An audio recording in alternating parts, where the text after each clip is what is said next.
Marketoners, buat yang lagi mainin beras sambil nunggu kembalian di warung, kita satu frekuensi. Atau yang lagi menyerah dengan keadaan, ingat pepatah Jepang ini. Nana Korobi ya Oki. Kembali di channel ini, channel yang menceritakan sebuah cerita dari sebuah cerita menjadi sebuah cerita. Film yang akan saya ceritakan kali ini berjudul Miracle in Cell Number 7. Sebelum kalian menonton, dimohon kiranya untuk subscribe channel ini supaya channel ini semangat untuk menyajikan film-film lainnya. Gak usah lama-lama, ini dia ceritanya. Film diawali dari seorang pengacara cantik bernama Yesung yang sedang menghadiri persidangan sekaligus menjadi pembela pada sebuah kasus pembunuhan, penculikan, dan pemerkosaan di masa lalu. Di mana seorang pria yang bernama Liun Go, pria yang memiliki gangguan mental yang menjadi terdakwa hukuman mati atas kasus tersebut. Sementara si Yesung ini adalah putri kandungnya yang berusaha membuktikan bahwa ayah tidak bersalah.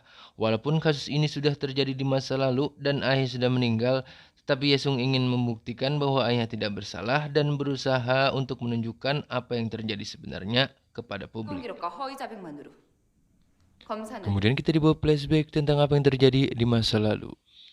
Scene diperlihatkan seorang gadis kecil bernama Yesung dan ayahnya Liun Go sedang berada di sebuah toko yang mana Yesung berniat ingin membeli tas Sailor Moon di toko itu.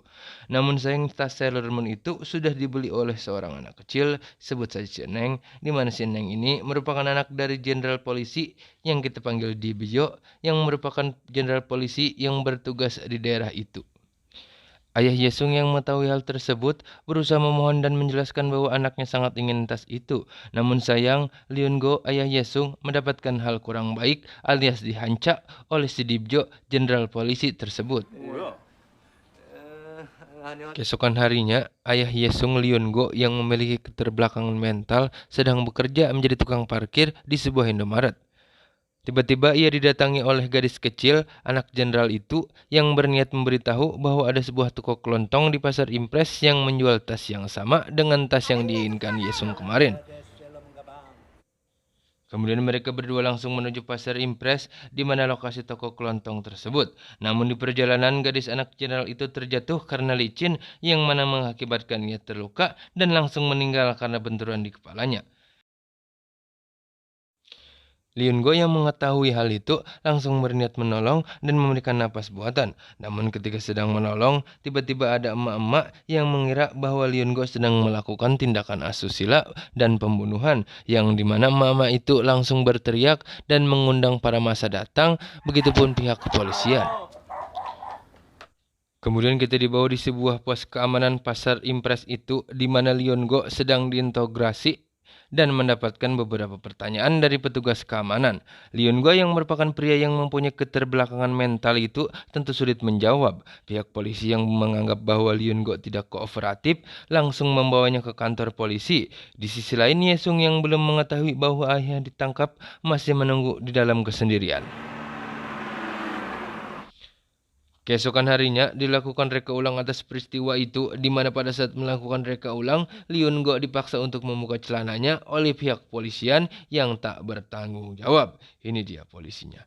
Di mana polisi itu berusaha mengiring opini publik bahwa Liun Go melakukan perkosaan dan pembunuhan yang sebagaimana kita tahu, padahal Liun Go tidak bersalah. Sementara dari kejauhan, Yesung yang sedang melihat oleh TKP terkejut bahwa pria yang sedang diamankan oleh polisi adalah ayahnya. Yesung pun histeris menangis meronta-ronta dan berusaha menolong ayahnya.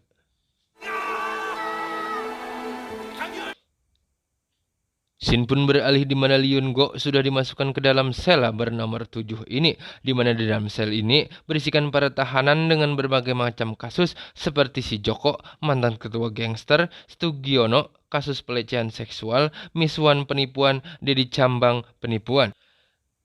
Melihat ada tahanan baru yang masuk ke dalam sel mereka, mereka pun langsung memberikan beberapa pertanyaan dan melakukan aksi hancak kepada si Liun Go, terutama si Joko yang merupakan mantan anggota gangster. Di sisi lain, Yesung yang sendirian karena ayahnya di dalam penjara dititipkan di sebuah panti asuhan.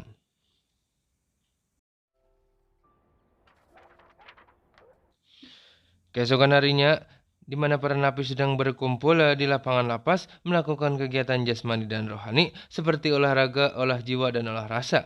Tiba-tiba ada seorang napi yang bernama, sebut saja Martin. Dia berusaha menyerang Joko karena ingin merebut kekuasaan dari si Joko. Namun rencana itu digagalkan oleh si Liungo. Aksi Liungo itu menyelamatkan hidup si Joko dan membuat Joko mempunyai hutang Joko kepada Liungo. Yang tak lama kemudian, aksi perkelahian itu dihentikan oleh petugas sipir. Setelah kejadian itu, si Joko yang merupakan mantan anggota gangster dan menjadi kepala kamar di dalam sel tersebut merasa hidupnya diselamatkan oleh Liungo. Ia pun memberikan satu permintaan kepada Liungo demi membalas kebaikan Liungo yang telah menyelamatkan si Joko dari ulti si Martin. Liungo yang merindukan anaknya lalu meminta kepada si Joko supaya anaknya yang bernama Yesung bisa dibawa ke dalam sel tersebut karena Liungo ini sangat rindu kepada Yesung dan berharap bisa bertemu walaupun sebentar.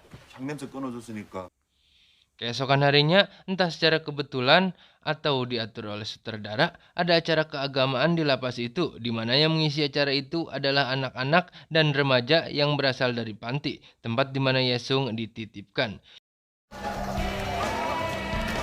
Joko yang mengetahui hal itu langsung menyusun rencana bagaimana supaya Yesung dibawa ke dalam sel untuk bertemu ayahnya. Dengan bantuan Sugiono, akhirnya Yesung berhasil diselundupkan melalui kardus roti hingga akhirnya gadis cantik itu bertemu ayahnya. Setelah beberapa hari, keberadaan Yesung di dalam sel nomor 7 itu pun dicurigai oleh para petugas sipir, yang akhirnya ketua sipir yang bernama Gatot, ini dia orangnya, menyuruh anak buahnya memeriksa seluruh kamar, yang kemudian akhirnya keberadaan Yesung diketahui. Setelah keberadaan Yesung diketahui, Gatot yang marah akhirnya memberikan hukuman kepada Liungo, yaitu membawa Liungo ke dalam sel tikus, mengasingkannya, dan mengembalikan Yesung ke panti asuhan. Keesokan harinya, kembali terjadi kekacauan di lapas tersebut, di mana ada salah seorang napi yang nekat membakar diri, sebut saja Darman. Darman kesal karena celana dalam kesayangannya hilang. Gatot selaku kepala sipir yang mengetahui hal itu berusaha membujuk dan menolong Darman, namun tak berhasil, di mana Darman malah semakin anarkis hingga akhirnya Darman dan Gatot terjebak di ruangan yang penuh dengan api. Di sisi lain, para narapidana berusaha menyelamatkan diri agar terhindar dari kebakaran itu. Begitupun Liungo yang berada di dalam sel terpisah. Namun ketika Liungo sedang berlari, dia melihat Darman dan Gatot terjebak di dalam kobaran api. Meskipun Liungo merupakan pria keterbelakangan mental, tapi ia memiliki jiwa patriotisme yang tinggi, yang mana ia berusaha menolong Gatot dan Darman, hingga akhirnya Gatot dan Darman berhasil diselamatkan. Gatot yang tersadar dari peristiwa itu dan mengetahui bahwa dirinya ditolong oleh Liungo, akhirnya mengembalikan Liungo ke sel nomor 7 itu dan memberikan hadiah sebagai ucapan terima kasih. Di mana hadiah itu adalah Yesung yang diizinkan untuk tinggal bersama Liungo di dalam sel.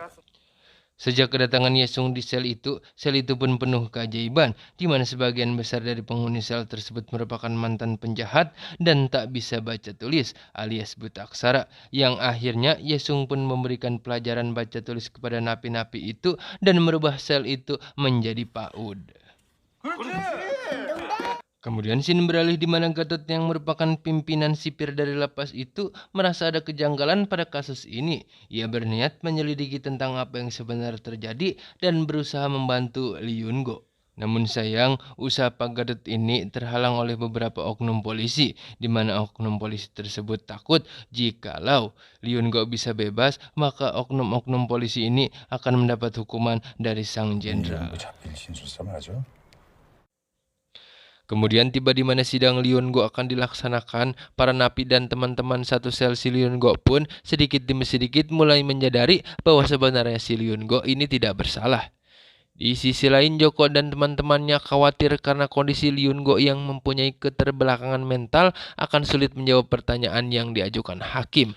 Oleh karena itu, mereka membantu Liungo dengan menyusun jawaban untuk sidang nanti dengan menyuruh si Liungo berkata yang sebenarnya pada saat persidangan. Namun ketika sidang Liungo akan dilaksanakan, Liungo mendapatkan ancaman dan intimidasi dari seorang pria, sebut saja Marco. Ini dia orangnya. di mana Marco ini merupakan pengacara dari Leon Go itu.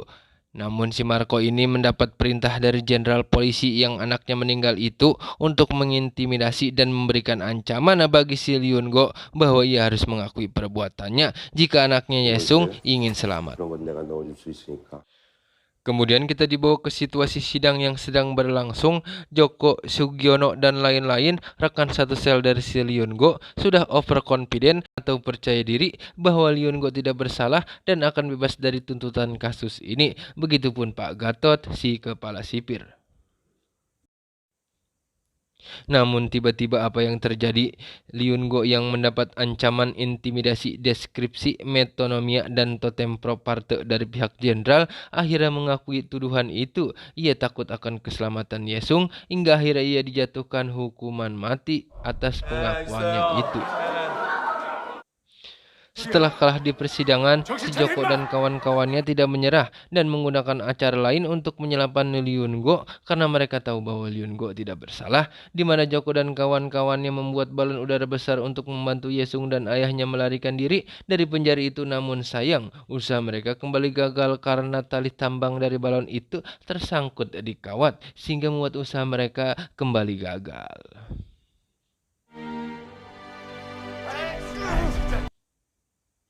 Kemudian hari di mana Leon Go akan dieksekusi oleh polisi, Leon Go dan Yesung pun bertemu untuk yang terakhir kalinya, yang membuat mereka saling meronta-ronta, menangis dan berpelukan. Di mana adegan ini membuat saya meneteskan air mata karena walaupun Leon Go mempunyai gangguan mental, ia tetap sayang kepada anaknya dan rela dihukum mati walaupun sebenarnya ia tidak bersalah.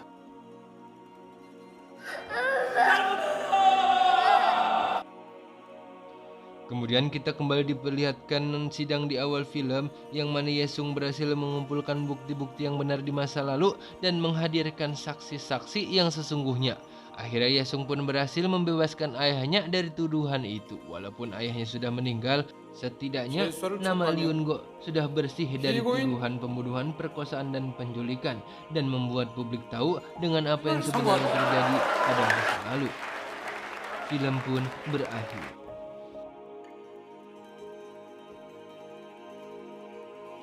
Pesan yang dapat kita ambil dari film ini ialah mensana in corpore sano or et labora, yang artinya sampai kapanpun kebenaran akan selalu menang. Oleh karena itu, supaya jadi orang benar, kita harus subscribe channel ini. Sekian dari saya, mudah-mudahan kalian sedih. Sampai jumpa.